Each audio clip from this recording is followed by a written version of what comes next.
So shout out kay Abel Borraso, ayaw na gumana ng kanyang hazard. So ang gawin natin, i-on natin yung susi mga lods, tapos i-start lang natin yan.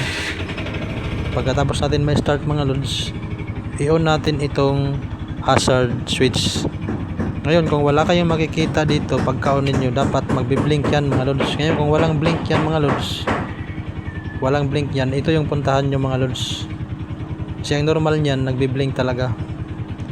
So bali ganyan siya, kung walang makikitang ilaw dyan, so dito kayo pumunta yan. Itong sakit na ito mga lods. So ayan. So gamit nga pala kayo ng tester, test light. So bali ground, i-connect nyo lang sa ground.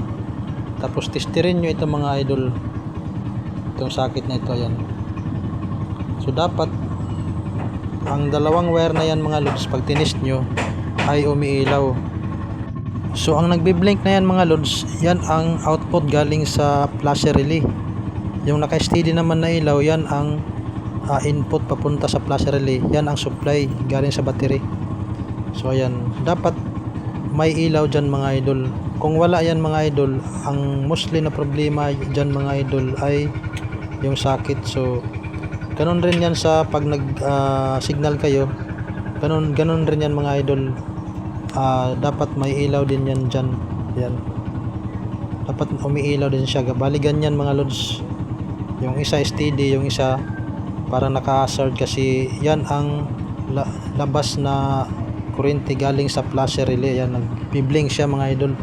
So nakapag-trouble na ako ito mga idol, walang ilaw sa signal light. So dito ko pinuntahan kagad. So ang nakita ko na problema, itong sakit lang mga idol. Ang sakit na ito ay nagkaroon ng parang kinalawang siya ba, yung parang blue ang kulay, yung nagkakaroon ng corrosion. Kaya hindi na maganda ang contact niya mga idol, kasi dahil sa dumi, dahil sa parang corrosion dyan. So ang gawin nyo lang mga idol, bunutin nyo yan, tapos isprehan nyo ng contact cleaner or electrical cleaner. Isprehan nyo lang yan mga idol, kasi nagkakaroon ng lost connection dahil sa dumi. So dito mostly nangyayari yan mga idol. So ayan, so tanggalin nyo lang yan, nilinisan, tapos ibalik. Kung hindi naman gumana pa rin, testingin yung erekta, wire to wire, baka yun talagang problema. So testingin nyo mga idol, gamitan nyo ng tester para ma-sure kayo mga idol. So yung troubleshoot ko dati, dyan talaga yung naging problema. So ayan, madali lang naman mga idol, testerin nyo lang. So pag wala pa rin dito mga idol, ayan, wala pa rin dito, puntahan nyo ito mga idol, kasi dito minsan nagkakaroon ng problema mga idol. Itong atin